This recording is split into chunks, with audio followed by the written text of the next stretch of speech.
Bueno, muy bien, acá estamos. ¿Me escuchan? ¿Me ven bien? ¿Todo? Sí, se escucha bien. Genial, muy bien. Bueno, vamos a empezar con distintos grupos farmacéuticos, ¿sí? Los más utilizados. Hay mucha cantidad más de grupos y de fármacos. Nosotros vamos a ver algunos, los más importantes. Esperen que ingresen las últimas chicas y ahí avanzo. Aquí. Muy bien. Bueno, vamos a empezar con diuréticos, ¿sí? Los diuréticos se clasifican siempre en 5 grupos, ¿sí? Los tiacídicos, los de asa y los ahorradores de potasio. Después tenemos 2 grupos más, que son los de anhidrasa carbónica y osmóticos. No son tan utilizados, por lo tanto voy a hablar de los primeros 3 grupos. Estos grupos se diferencian por su mecanismo de acción, su farmacodinámica, su farmacocinética, actúan en distintas partes de la nefrona, aumentan la excreción, porque son diuréticos, excreción de sodio y agua, y en algunos casos equilibra lo que es el potasio. Como dijimos, vamos a hablar de 3 importantes: los tiacídicos, los de asa y los ahorradores de potasio. En cuanto a lo que es la nomenclatura, que es a donde yo voy a apuntar, fíjense en que la mayoría, ¿sí? Si hablamos de los tiacídicos, o termina en hidroclorotiazida, clortalidona e indapamida. Si hablamos de los diuréticos de asa, que son considerados el grupo más potente, ¿sí? Hablamos siempre de furosemida, bumetanida y toracemida. Y en el grupo de los ahorradores de potasio, que también son parecidos a los tiacídicos, difieren en que van a quedarse con el potasio, evitando así su pérdida, hablamos de la espironolactona, espleronona, amilorida y triamtereno, ¿sí? Que son 2 de los últimos que son los menos conocidos. En el caso de los beta bloqueantes, ¿sí? Es otro grupo de fármacos que tiene su propia nomenclatura. También se clasifican estos fármacos y sus nombres, los cuales se van a dividir en nombres genéricos y en nombres comerciales. Siempre yo hablo de los nombres genéricos, en este caso, porque es que se habla más de lo que es la droga en sí. Estos grupos van a tener distintas generaciones y según su selectividad. Algunos son no selectivos, otros son cardioselectivos y otros vasodilatadores. Y también tienen características en cuanto a su liposolubilidad, lo cual influye en el uso clínico. ¿Sí? Los que vimos, o los que vieron ya beta bloqueantes, saben que hacen la función de este grupo de fármacos es que el corazón vaya más lento y con menos fuerza, y en definitiva lo que hace es reducir la presión arterial. También se usan en otras patologías, dependiendo la dosis, pero principalmente a la hora de hablar de hipertensión. Estos beta bloqueantes se clasifican según su selectividad. Sepan que, y si se acuerdan, dentro de los beta bloqueantes tenemos los receptores de beta 1, receptores de beta 2, y algunos lo que hacen cuando hablamos de no selectivos significa que van a inhibir tanto a los receptores beta 1 como a los beta 2. ¿Sí? Recuerden que cuanto más selectivo es un fármaco, menos efectos adversos va a tener, ¿sí? Entonces, si hablamos de los beta bloqueantes no selectivos, en este caso hablamos, por ejemplo, del propranolol. Y el grupo de los selectivos, que solamente van a inhibir a los receptores beta 1, actúan preferentemente en estos receptores del corazón, y acá hablamos, por ejemplo, del metoprolol, atenolol y bisoprolol. Pero, como estamos viendo, los beta bloqueantes terminan en LOL, ¿sí? Eso es una característica. O sea, si estoy hablando de LOL, ¿qué sería? ¿El prefijo, el interfijo o el sufijo? Pregunta. Cualquiera me puede responder. ¿Qué estoy hablando? Prefijo. del ¿Listo? Prefijo. No, pre- mm, prefijo, interfijo o sufijo. el sufijo. A ver, vuelvo para atrás un chiquitito. Voy a volver para atrás. ¿Sí? Entonces, tenemos que el prefijo, a ver, acá. Espera. El prefijo es lo primero, ¿sí? El interfijo que queda, no pasan todos, pero pasa en el medio, ¿sí? Está. Y si no, tenemos el sufijo que es el final, ¿sí? Por lo tanto, si estoy hablando del LOL, ¿sí? En este caso es el sufijo, ¿sí? Bien, bien al que contestó. Bien, después, inhibidores de la enzima convertidora de angiotensina, ¿sí? Los famosos IECA. En este caso, también son un grupo de medicamentos que se usan para lo que son los casos de hipertensión. Y acá, el sufijo, prefijo, interfijo, ¿cuál es?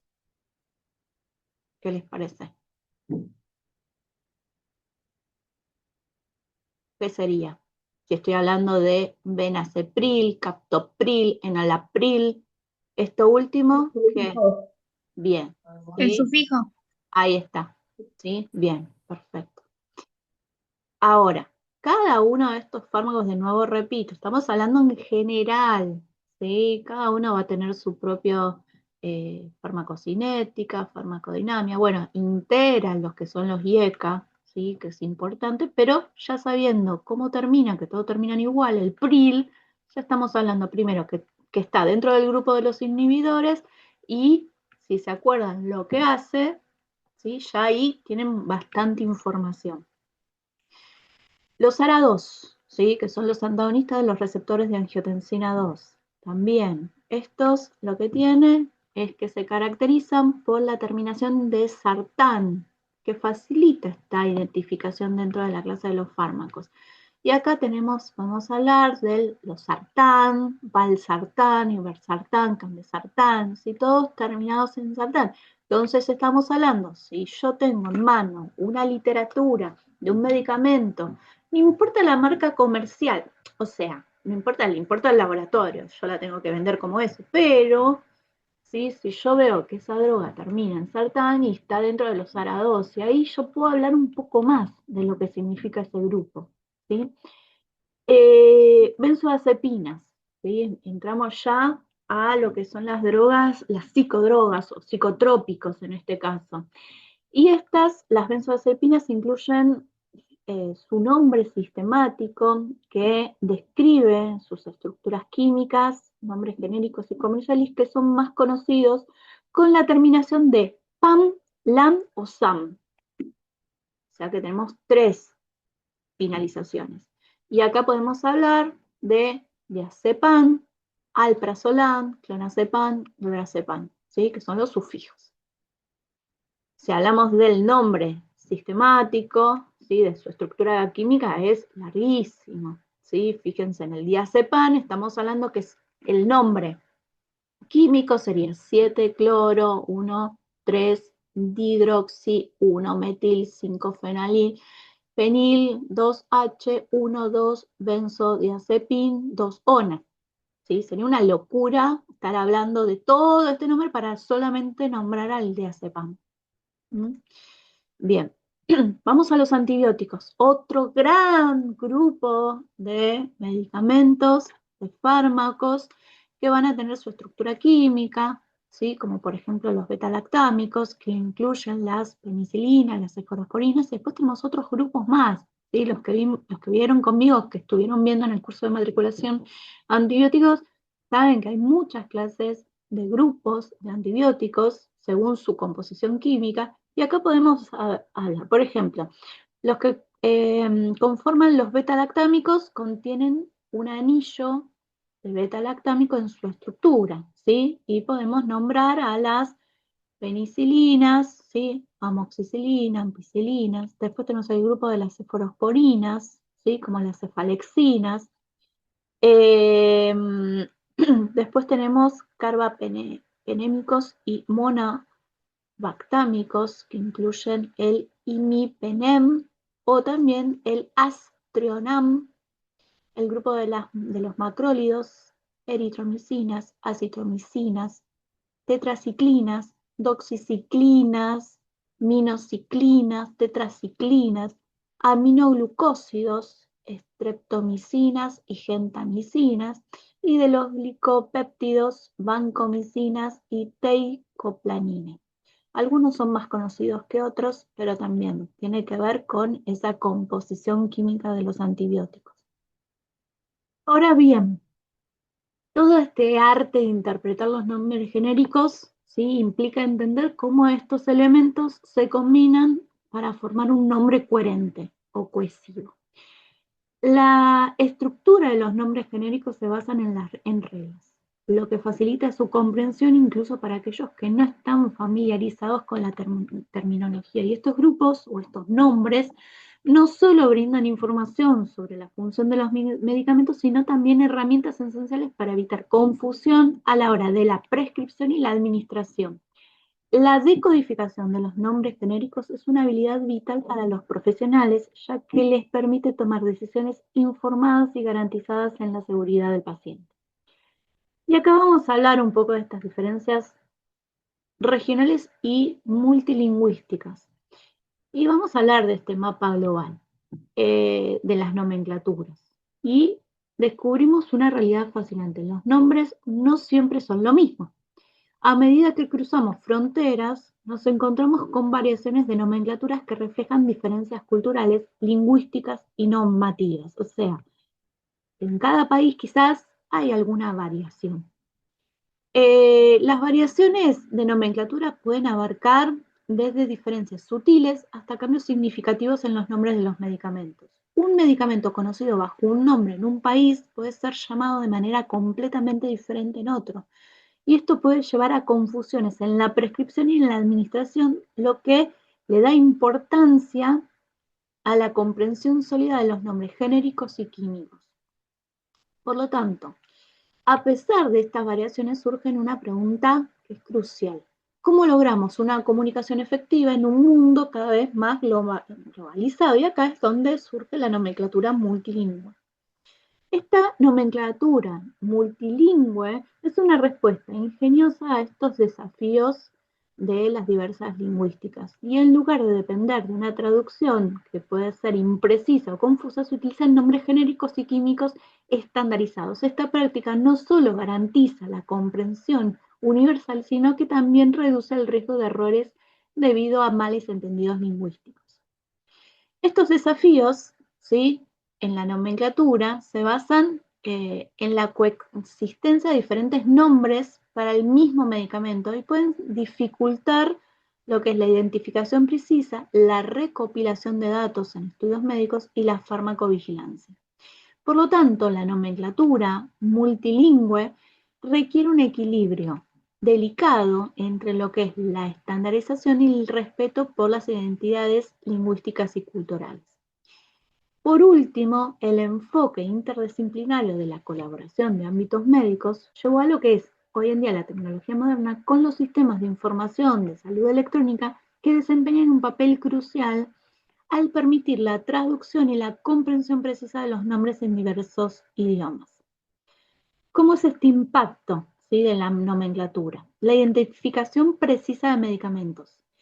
Y esto sabemos que en el corazón de cada interacción médica, lo que es necesaria es la precisión. La identificación precisa de estos medicamentos componen lo que es el criterio y también juega un papel central en todo este proceso. Incluso cuando hablamos de una sala de emergencia bulliciosa, donde cada segundo cuenta, ¿sí? Acá los nombres genéricos y químicos, con su estructura estandarizada y universal, brindan a los profesionales de la salud una herramienta confiable para garantizar el medicamento correcto. Si hablamos en todo esto, estamos hablando que si yo nombro, por ejemplo, Tafirol, que es la marca comercial en cualquier otro país, quizás no existe, no se sabe de qué se está hablando. Si yo nombro ibuprofeno, listo, ya está, es el nombre genérico que quiero, ¿sí? Entonces, ¿cómo se previenen las confusiones y errores? La nomenclatura de medicamentos también desempeña un papel crucial en la prevención, ¿sí? A la hora tanto de prescribir como de nombrarlo por una confusión. Y para abordar este desafío, las autoridades sanitarias y los organismos reguladores trabajan incansablemente para establecer directrices que promueven la claridad y la coherencia de la nomenclatura de los medicamentos. Los profesionales de la salud deben ser diligentes en la comunicación y el uso de nombres precisos en todas las etapas de la atención médica. Los fármacos a veces suenan muy parecidos. Hay grupos de fármacos, ¿sí? Suenan muy parecidos. Y en este caso se lo conoce con las siglas LASA, que significa en inglés Look Alike, Sound Alike. O sea, son aquellos que se nombran, tienen una fonética u ortografía que puede provocar algún tipo de error en lo que es la prescripción, la dispensación o la administración del medicamento. Para evitar esas confusiones, ¿sí? Se recomienda la escritura clara de los nombres en las recetas, que a veces los médicos no lo hacemos. Yo trato, pero bueno. El uso del sistema de prescripción electrónica también y la aplicación de la técnica Tolman, que es justamente nombrar con mayúscula las partes del nombre para diferenciarlas. Eso tampoco se lleva digamos, son muy pocos los medios que lo hacen. Acá tenemos algunos ejemplos. Amiodarona, que es una droga, y la otra es amilorida. Son dos fármacos totalmente distintos, pero que si uno los escribe rápido o los dice rápido, tienden a equivocarse. Después tenemos, por ejemplo, sertralina y cetericina. ¿Sí? También tienen los nombres muy parecidos y lo que es la acción terapéutica es totalmente distinto. Una que es la cetericina es un antihistamínico y la sertralina es un antidepresivo. ¿Sí? Entonces, ¿cómo es este futuro de la nomenclatura farmacéutica en todo esto? Todo esto sigue evolucionando a medida que avanzamos con nuevas tendencias y aprovechamos mejor lo que es la tecnología para mejorar la precisión y la seguridad. La tendencia emergente es la nomenclatura personalizada, ¿sí? Y esto resuena bastante porque somos muchos. Entonces, ¿cómo lo hacemos? A medida que vamos avanzando es una medicina más individualizada. Y esto algo hablé cuando, no sé si alguna estuvo, en la capacitación de farmacovigilancia, farmacogenómica y farmacogenética, ¿sí? Que juega mucho lo que es la medicación en un futuro, va a estar, digamos, individualizada para ese determinado paciente según sus genes, ¿sí? Según sus genes. ¿Por qué? Porque no toda la medicación hace bien o trae mejorías para todas las personas que tienen esa enfermedad. A algunos les va a hacer bien, otros no les va a hacer nada y otros les va a causar efectos adversos. Bueno, tiene que ver con la parte, digamos, genética de cada persona. Y el hecho de personalizar los medicamentos también va a llevar a personalizar lo que es la nomenclatura, ¿sí? Entonces, esto va a incluir nombres basados en perfiles genéticos o en características personales, lo que facilitaría la comunicación y la comprensión entre médicos y pacientes. La tecnología también desempeña un papel revolucionario en lo que es la identificación de los medicamentos. La digitalización, la conectividad permite el acceso instantáneo a bases de datos y recursos que ayudan a los profesionales de la salud a confirmar la identidad y las características de un medicamento en tiempo real. También de esta forma tenemos una fácil verificación rápida, precisión de los medicamentos antes de su administración. Algo que me parece genial y a veces funciona, a veces no, y a veces es un lío porque la tecnología en adultos mayores es complicada y a veces los familiares tenemos que estar ahí apoyando, eh, pero, pero trae de cierta forma mejor, o sea, a lo que voy. El PAMI tiene una aplicación.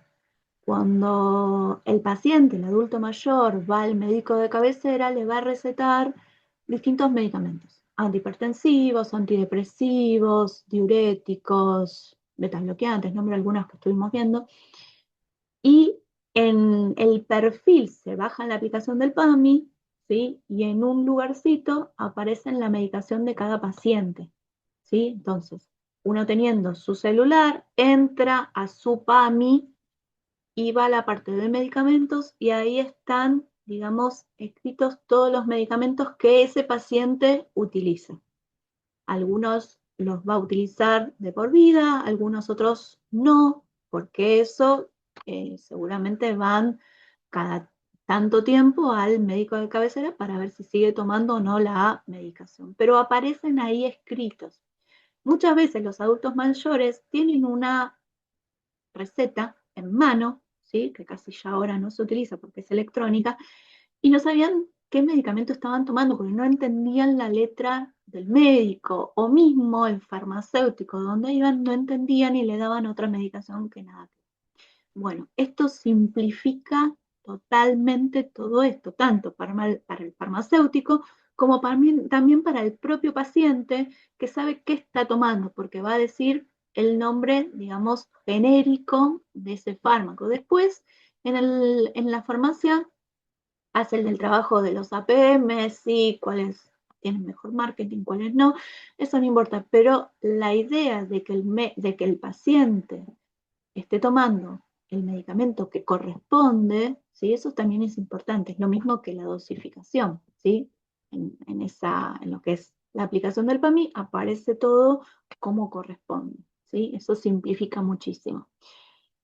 Otra tendencia en auge es la internacionalidad de la nomenclatura. A medida que los pacientes y profesionales de la salud se desplazan por el mundo, la necesidad de la nomenclatura universal es más evidente. Organismos internacionales como la OMS continuará desempeñando un papel vital en la estandarización de nombres genéricos y químicos. Y es importante tener en cuenta que a medida que vamos avanzando, también enfrentamos nuevos desafíos, la protección de la propiedad intelectual, la privacidad de la nomenclatura personalizada, así como la adaptación a las cambiantes regulaciones globales, será cuestiones claves para este futuro. Si vamos a un dilema de los nombres de los medicamentos, esto es una parte crucial en la comunicación del ámbito médico, pero la realidad es que recordarlos y diferenciarlos suele ser un desafío constante y más también para los pacientes. A pesar de los esfuerzos a medida que van tomando, se van logrando y se van produciendo impactos graves en la seguridad y en la salud del paciente. La Administración Estadounidense de Alimentos y Medicamentos toma casos de confusión entre los nombres de los medicamentos como incidentes, ¿sí? Y a pesar de las autoridades reguladoras, la confusión persiste y algunos nombres resultan difíciles de pronunciar y carecen de claridad sobre su uso. Una solución potencial radica en optar por nombres meramente descriptivos y claros que dejen poco margen para la ambigüedad. Y en lugar de nombres exóticos enfocados en denominaciones que reflejen directamente el propósito del medicamento, pueda reducir significativamente las confusiones y errores. La claridad de la nomenclatura de los medicamentos es esencial para garantizar la seguridad y la eficacia en la atención médica moderna. Conclusión. En estos casos, ¿cómo se ponen nombre a los medicamentos? ¿Sí? Si vamos a hablar un poquito y definimos y resumimos todo lo que vimos hoy, la nomenclatura es mucho más que una etiqueta. Es el vínculo esencial entre la ciencia y la comunicación y la seguridad de la atención médica. Sabemos que a lo largo de todo este viaje de la historia, los sistemas y las tendencias de las nomenclaturas se han descubierto cómo los nombres de los medicamentos se han convertido en una herramienta vital para el profesional de la salud y el paciente en todo el mundo. Los desafíos y beneficios de la nomenclatura multilingüe, la importancia de los nombres genéricos y químicos en la práctica médica y la regulación cuidadosa que guía a estas áreas críticas son recordatorios constantes de que la nomenclatura de los medicamentos es un pilar inamovible en el cuidado de la salud. A medida que miramos hacia el futuro, vislumbramos un horizonte, digamos, impulsado por la personalización, la tecnología y la internacionalidad. En última instancia, la nomenclatura de medicamentos es un lenguaje universal que trasciende fronteras, culturas, disciplinas, unificando la búsqueda común de la salud y el bienestar humano. Así que bueno, llegamos hasta acá. Sí, espero que les haya gustado un poquito más, que se hayan entendido. Los que tengan el PDF después pueden ver bien cuáles son los sufijos, los prefijos, los interfijos, ¿sí? Eso también es importante. Y si no, cuando ustedes estudian los discriminados grupos de fármacos, también pueden hacerse un pequeño resumen cómo es la terminación, ¿sí? De cada uno. Entonces, no les va a servir a todos, para todos los fármacos, porque siempre van saliendo nuevos, pero ayuda bastante a la hora de las entrevistas, a la hora de cuando te tiran una literatura y tenés que hablar de ese fármaco por más que no lo conoces. Digamos que todo eso ayuda un poquito. Así que bueno, para eso está esta máster, que la realidad era para ayudarlos a ustedes. Bueno, espero que les haya gustado. Les agradezco mucho. Gracias, buen fin de... Buen fin de, Gracias, chicos. profe. Buen fin de. Gracias. Chau, chau. Nos vemos. Muchas gracias. Gracias, profe. Chau, Chau, chau. chau. Chau, nos vemos. Gracias. Muchas gracias.